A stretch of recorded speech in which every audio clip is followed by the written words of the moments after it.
একটা মেয়ের প্রেমের মধ্যে পইরা যায়, একটা মেয়ের প্রেমে পইরা যায়।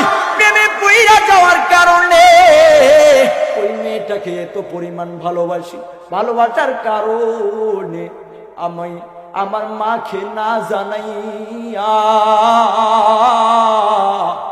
আমার মাকে না জানাইয়া আমি একাই একাই ভার্সিটির মধ্যে বিবাহ করার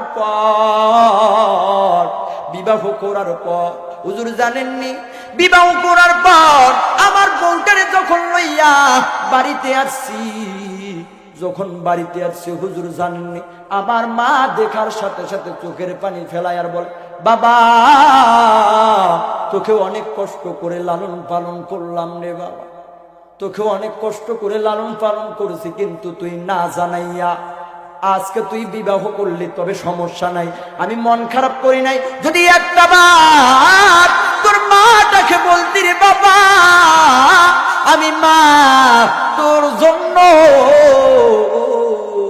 নামাজ পড়া দোয়া করতাম, তবে বাবা সমস্যা নাই।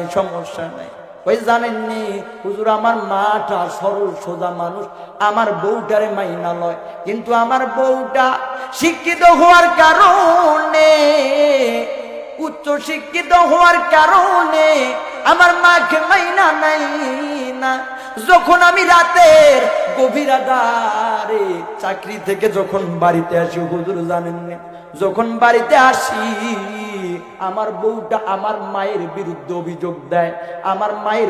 অভিযোগ দেয়, হুজুর একদিন অভিযোগ দিছে আমি আমার মাটারে গালি দেই, দ্বিতীয় দিন অভিযোগ দেয় আমি আমার মাকে গালি দেই, তৃতীয় দিন যখন আমাকে আমার মায়ের বিরুদ্ধে অভিযোগ দেয়, ওই দিন আমি রাগ কন্ট্রোল করতে না পাইরা আমার মাকে এই হাতটা দ্বারা আমার মাকে বাড়ি মারছি।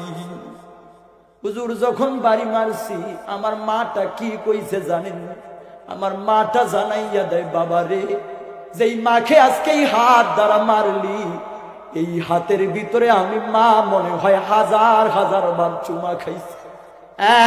বাবা, যেই হাত দ্বারা আজকে মায়ের গায়ে তুই আঘাত করছো, এই হাতের ভিতরে মনে হয় হাজার বার চুমা খাই। এই হুজুর আমার মায়ের কান্না করতে করতে দুইটা কথা বলছে, এই যুবক, ওই মাটাকে কেমন কষ্ট দাও, একটু কি তোমার মনে ব্যথা লাগে না? ওই মাটাকে কেমন কইরা, মুসলমান ইমানদার জানেননি, ওই মাটাকে আজকে কেমন কইরা কষ্ট দেয়। আহারে, মায়ের পায়ের নিচে একটু তাকাইয়া দেখবেন, আহারে দেখবেন একটা স্যান্ডেলের ভিতরে কতবার যে সেলাই দিছে তার জানা নাই। এই জন্য বলি মায়ের কান্দন যাবতে জীবন, ওরে 2-4 মাস বোনের কান্দন রে, ঘরের পরিবারের কান্দন কয়েকদিন পর থাকে না। ভেবে দেখো কি করেছো এই মায়ের লাগিয়া, ভেবে দেখো কি করেছো এই মায়ের লাগিয়া। ভূমিষ্ঠ হইয়া আমি উঠিলাম কান্দিয়া, শান্ত করিল মায়ের বুকের দুধ দিয়া। মায়ের প্রসব কালে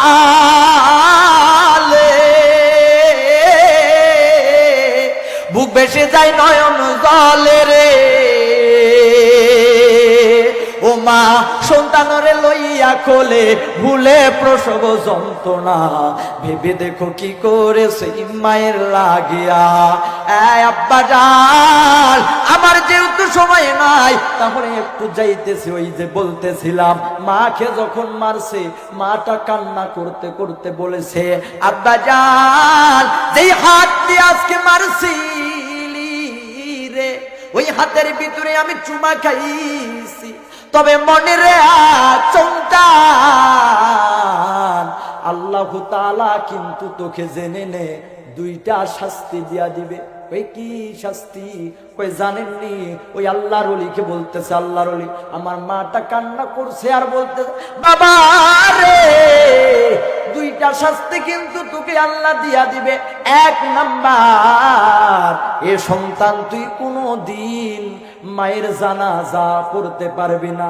দ্বিতীয় নাম্বার, এ সন্তান তুই কোনো দিন জেনে নে তোর আল্লাহ তাআলা এমন একটা ওষুধ দিয়া দিবে যেই অসুখের কেউ চিকিৎসা করতে পারবে না। মায়ের চোখে ঝরলে পানি আল্লাহর আরশ কাঁইপা যায়। মায়ের চোখে ঝরলে পানি আল্লাহর আরশ কাঁইপা যায়। কান্দে না যেন মায়, কান্দে না যেন মায়।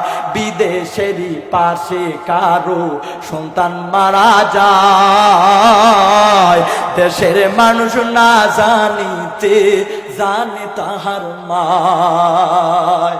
বিদেশেরই পাশে কারো সন্তান মারা যায়, দেশের মানুষ না জানিতে জানে তাহার মায়। সেই মায়েরই কষ্ট কেহ দিও না এই দুনিয়ায়, সেই মায়েরই কষ্ট কেহ দিও না এই দুনিয়ায়। কান্দে না যেন মায়, মায়ের পায়ের নিচে বেহেশত সেই কথা ভুলো না। কান্দে না যেন মা। এ যুবক, ওই মা কেমন জানেননি এই রাজশাহীর ঘটনা? ওই মাটা কেমন জানেননি এই রাজশাহী মেডিকেল কলেজের একটা ঘটনা আপনাদেরকে শোনায়। একটা মায়ের গর্ভের ভিতরে যখন সন্তান চলে আসছে, সন্তানটা আসার পর এবার ডক্টররা চেক আপ করার পরে দেখতেছেন ওই মাটার কি যেন একটা সমস্যা হইয়া গেছে। ডক্টররা বলতেছে বাড়ির গার্জিয়ানদেরকে, ও বাড়ির গার্জিয়ান তোমরা মনে রেখো, আজকে যেই মেয়েটাকে তোমরা লইয়া আসছো, গর্ভবতী মাটাকে লইয়া আসছো, জানেননি ওই মাটার কি অসুবিধা হইয়া গেছে, কি একটা অসুখ হইয়া গেছে। যদি এখন মাটাকে বাঁচাইতে চান তাহলে গর্ভের সন্তানটা আর বাঁচবে না। যদি সন্তানটা ভালো আকারে নিয়ে আসতে চান, সুস্থ আকারে নিয়ে আসতে চান, তাহলে মা বাঁচবে না। বলেন এখন আপনারা কোনটা করতে চান? আপনাদের কাছে দুইটা অপশন আছে, মাটাকে বাঁচাইতে চান নাকি সন্তানটাকে বাঁচাইতে চান। এবার সবাই চিন্তিত, বাড়ির গার্জিয়ানদেরকে জানাইয়া দেয়, বলেন আপনারা কোনটা করতে চান? বুঝাইতেছি যে মা কেমন জিনিস, মা কেমন এক মহব্বতের ভান্ডার, জানেননি? এবার সকলের পরামর্শ হইল, স্বামীর পরামর্শ হইল, না না গর্ভের সন্তানটার দরকার নাই, আমার স্ত্রীর দরকার। সকলের পরামর্শ হইল, শ্বশুর শাশুড়িরা বলতেছে না না আমাদের বৌমার দরকার, আমাদের বৌমার দরকার, গর্ভের সন্তানটাকে গর্ভের ভিতরে মেরে ফেলেন।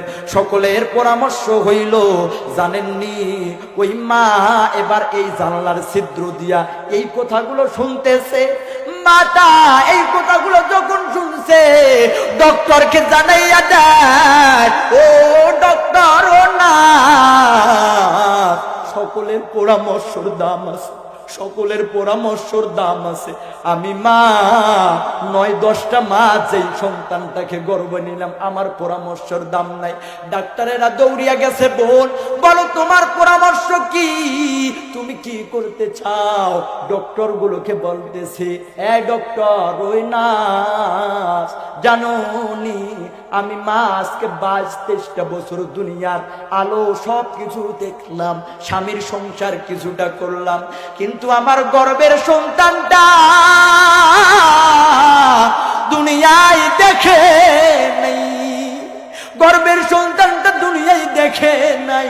ওই সন্তানটার মাইরো না, আমি মা মরতে চাই, আমার গর্ভের সন্তানটার মাইরো না।